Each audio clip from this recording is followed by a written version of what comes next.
Assalamualaikum warahmatullahi wabarakatuh. Kami dari kelompok 5 akan mempresentasikan analisis tipe strategi umum dan keberlanjutan yang dilakukan perusahaan serta rekomendasi yang diperlakukan PT Petrosi Tbk.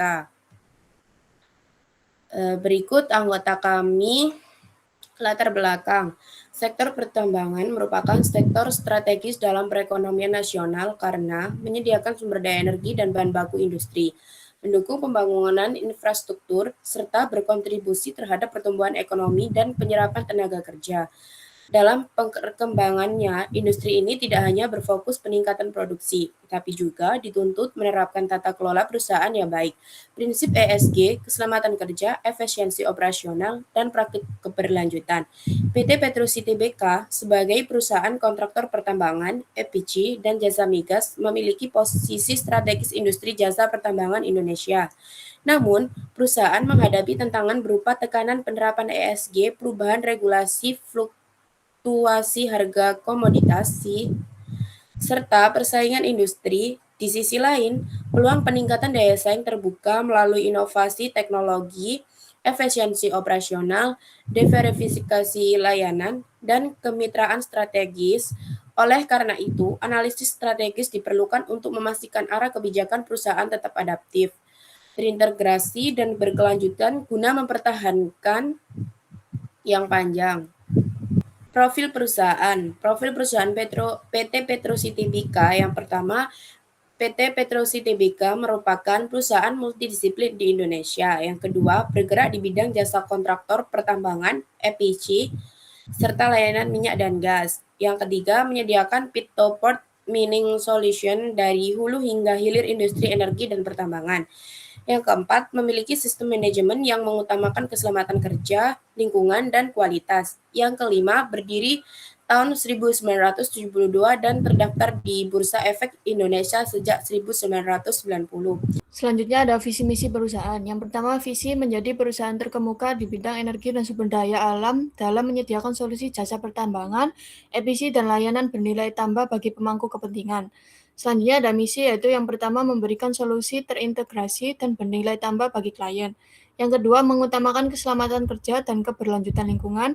Yang ketiga, menerapkan nilai profesionalisme, integritas, inovasi, dan kerjasama tim. Selanjutnya ada penilaian berdasarkan 3 pilar. Yang pertama ada pilar ekonomi, fokus pada kemampuan perusahaan menghasilkan keuntungan dan menjaga stabilitas keuangan.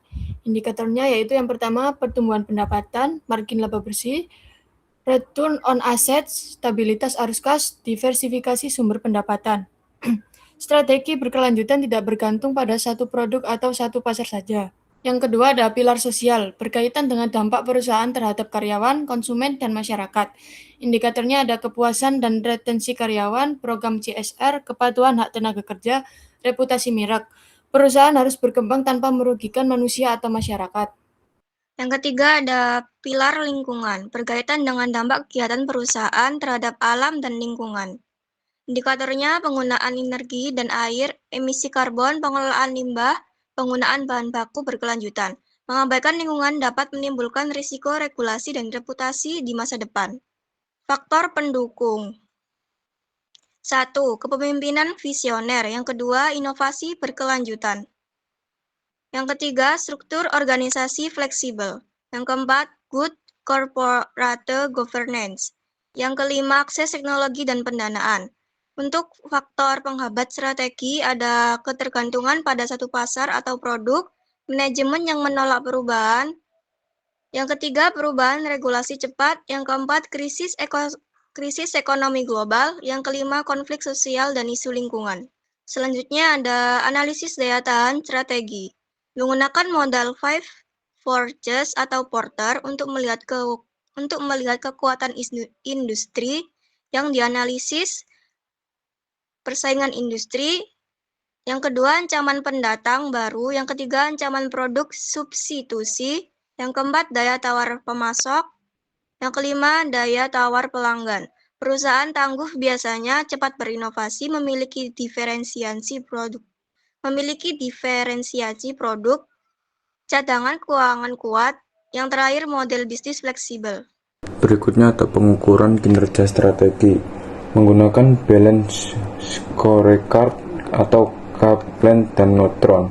4 perspektif. Yang pertama ada keuangan, yang kedua pelanggan, yang ketiga proses internal, yang keempat pembelajaran dan pertumbuhan.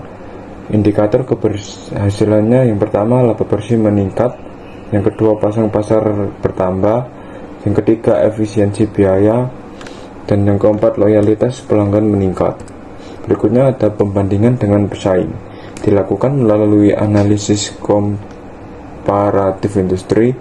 Metode yang pertama adalah benchmarking rasio keuangan, yang kedua analisis pangsa pasar, yang ketiga perbandingan inovasi produk, dan yang keempat evaluasi reputasi merek. Jika kinerja lebih baik dari rata-rata industri, perusahaan memiliki keunggulan kompetitif. Berikutnya ada rekomendasi strategi perusahaan. Yang pertama, ada perusahaan perlu konsisten menerapkan strategi yang dipilih. Misalnya, strategi analisir dengan menyeimbangkan stabilitas dan inovasi. Yang kedua, meningkatkan kemampuan adaptasi terhadap perubahan lingkungan bisnis seperti teknologi, preferensi konsumen, dan persaingan. Yang ketiga, ada menerapkan prinsip keberlanjutan dengan memperhatikan aspek ekonomi, sosial, dan lingkungan. Dan yang keempat, memanfaatkan teknologi dan inovasi untuk meningkatkan efisiensi operasional dan kualitas produk atau layanan. Selanjutnya adalah implikasi manajerial. Pertama, manajer perlu memahami tipe strategi perusahaan agar kebijakan yang dibuat selaras dengan tujuan jangka panjang. Kedua, mengintegrasikan konsep keberlanjutan dalam perencanaan strategis perusahaan. Ketiga, menciptakan budaya organisasi yang mendukung inovasi dan pembelajaran berkelanjutan. Dan yang terakhir, meningkatkan kemampuan perusahaan dalam beradaptasi dengan perubahan lingkungan bisnisnya. Kesimpulannya, yang pertama, strategi perusahaan berperan penting dalam menghadapi persaingan bisnis. Kedua, tipe strategi seperti defender, prospector, analyzer, dan reaktor mempengaruhi respons perusahaan terhadap perubahan lingkungan. Ketiga, keberlanjutan strategi penting untuk menjaga kelangsungan usaha jangka panjang.